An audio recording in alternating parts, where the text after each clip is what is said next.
మీకు వార్తలు రాయడం, విశ్లేషణ చేయడం వచ్చా? అన్యాయాన్ని ప్రశ్నించడం తెలుసా? ఇంకెందుకు ఆలస్యం? క్యూ న్యూస్ మిమ్మల్ని ఆహ్వానిస్తుంది. క్యూ న్యూస్లో పనిచేయటకు అనుభవం గల కంటెంట్ రైటర్స్ కావాలను. సంప్రదించవలసిన నెంబర్లు 8688926084. అలాగే శివశంకర్ గారు, ఆ తర్వాత కొండా లక్ష్మణ్ బాపూజీ గారు, వీళ్ళంతా కలిసి ఈ తెలంగాణ ప్రాంతంలో అసలు విషయం ఏంటంటే ఈ బీసీలకు లెక్కాపత్రమే లేకుండా ఎప్పటిదాకా. బాబాసాహెబ్ అంబేద్కర్ గారు రాజ్యాంగం రాస్తే ఎస్టీల వర్గీకరణ జరిగింది, ఎస్సీల వర్గీకరణ జరిగింది. వాళ్ళందరికంటే ముందే మన ఆర్టికల్ పెట్టినప్పటికీ కూడా అసలు బీసీలు అంటే ఎవరూ లెక్కలేనటువంటి పరిస్థితి ఉండే. అసలైన అంబేద్కర్ రూపం దాల్చింది మన వర్గాల ప్రజలకు పుంజాల శివశంకర్ గారే. ఆయన ఇచ్చినటువంటి గుర్తింపు ద్వారానే ఇవాళ ఒక్క మున్నూరు కాపులే కాదు, ఇవాళ నేను చెప్తా ఉన్నా ముదిరాజు సోదరులారా, మిమ్మల్ని బీసీలకు తీసుకొచ్చింది కూడా పుంజాల శివశంకర్ గారే. అది మర్చిపోకూడదు మనమంతా. ఆ రోజు నీలం సంజీవారెడ్డి గారు ముఖ్యమంత్రిగా ఉన్నటువంటి తరుణంలో, ఆ తర్వాత జరిగినటువంటి అలజడులు, వీటన్నిటి తర్వాత మన బీసీలను అసలు లెక్కల్లోకి తీసుకొస్తే ఏం జరుగుతుందంటే అనేక నివేదికలను తొక్కి పెడితే వకీలుగా పనిచేస్తున్నటువంటి శివశంకర్ గారు అనేక వ్యయ ప్రయాసాలకు వచ్చి బీసీలకు ఒక రూపం తీసుకొచ్చినటువంటి బిడ్డ. ఆఖరికి సుప్రీంకోర్టు దాకా కూడా కొట్టుకొచ్చి అక్కడి నుంచి ఆ విషయాన్ని బీసీలకు గుర్తింపు తీసుకొచ్చి, మీ అందరికి తెలుసు పుంజాల శివశంకర్ గారు స్విట్జర్లాండ్ పర్యటనలో ఉన్నప్పుడు ఇక్కడ రాష్ట్రంలో అలజడి జరుగుతా ఉన్న సందర్భంలో నేరుగా ఇందిరాగాంధీ గారే ఆయనకు ఫోన్ చేసి మీరు వెంటనే వెళ్లి ముఖ్యమంత్రిగా స్వీకరించండి ఆంధ్రప్రదేశ్ ముఖ్యమంత్రి అని అంటే ఆయన అన్ని ఆలోచించి నేను కాదు మేడం, బలహీన వర్గాలకు సంబంధించినటువంటి అంజయ్ గారిని సీఎం చేద్దామని చెప్పి ఆయన సూచన మేరకు అంజయ్ గారిని సీఎం చేస్తే ముఖ్యమంత్రి అయినటువంటి అంజయ్ గారు ఆ తర్వాత నేను బలహీన వర్గాలు కాదు, మేము 2011 ప్రకటించుకున్నాను, అది వేరే వ్యవహారం.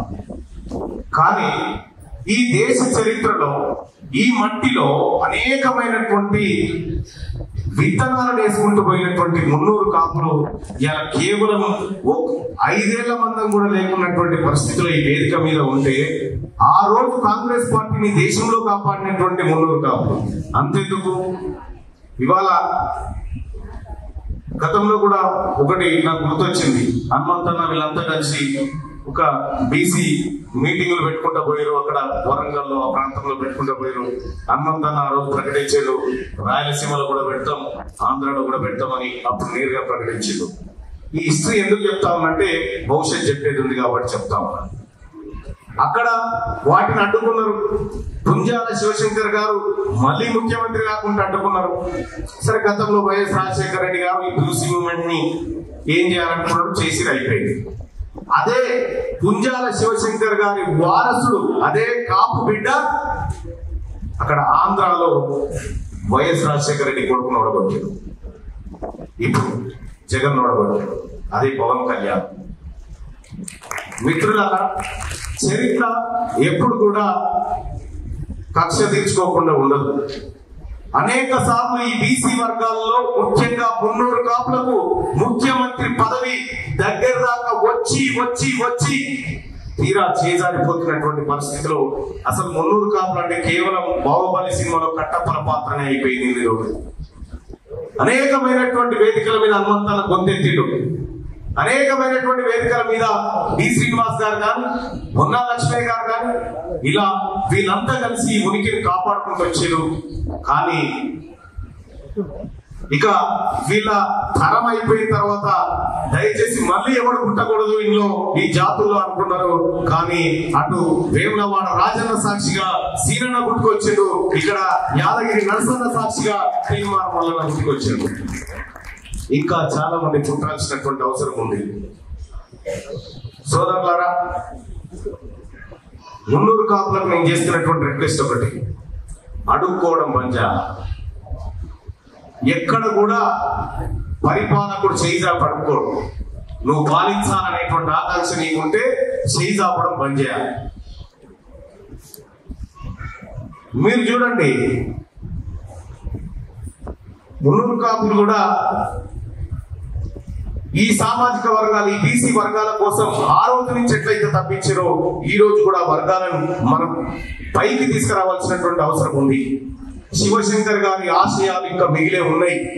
వాటిని ఫుల్ఫిల్ చేయాల్సినటువంటి బాధ్యత కూడా మనందరి మీద ఉందన్న విషయాన్ని నేను తెలియజేస్తా ఉన్నా.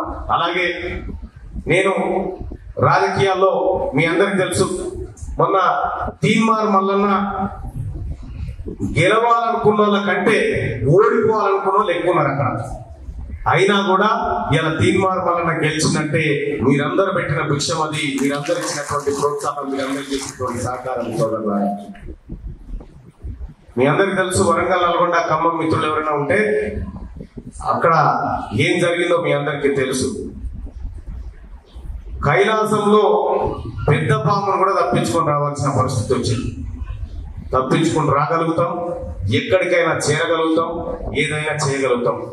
మొత్తం ఇప్పటి వరకు ఉన్నటువంటి ఉమ్మడి ఆంధ్రప్రదేశ్ నుంచి ఇప్పటి వరకు ఒక 300 కాపు బిడ్డ లేకుండా క్యాబినెట్ ఉందంటే నాకు ఇప్పుడే కనిపిస్తా ఉంది. ఫస్ట్ టైం ఒక 300 కాపు క్యాబినెట్ మంత్రి లేకుండా తెలంగాణ రాష్ట్రంలో మొట్టమొదటిసారిగా ఈ పరిస్థితి కనిపిస్తా ఉంది. ఈ వేదిక నుంచి నేను డిమాండ్ చేస్తా ఉన్నా, నాకు ఇచ్చిన నేను తీసుకుంటేది కాదా విప్పులకి ఇప్పుడు, కానీ మా ఆదిశీలను మంత్రి చేయమని చెప్పి నేను రిక్వెస్ట్ చేస్తా ఉన్నా. అది కూడా మేము అడగము, ఇస్తే చేస్తాం. అది కూడా మేము అడగము, ఇస్తే చేస్తాం. మేము ఖాళీగా ఉంటే మీకు ప్రమాదం, గుర్తుపెట్టుకోండి. తీన్మార్ మల్లన్నో, ఆదిశీలన్నో, హనుమంతన్నో ఖాళీగా ఎంత ఎక్కువసేపు ఖాళీగా ఉంటే మీరు అంత ప్రమాదంలో పోతున్నట్టు లెక్క. ఫైనల్ గా ఒకటి చెప్తా, శివశంకర్ గారి ఆశయాలు అతి త్వరలో నెరవేర్చి చూపిస్తామని చెప్పి మీ అందరికీ హామీ ఇస్తూ, అలాగే ఈ అవకాశాన్ని క్యూ న్యూస్ లో పనిచేయటకు సీనియర్ వీడియో ఎడిటర్స్ కావాలను సంప్రదించవలసిన నెంబర్లు 8688926084.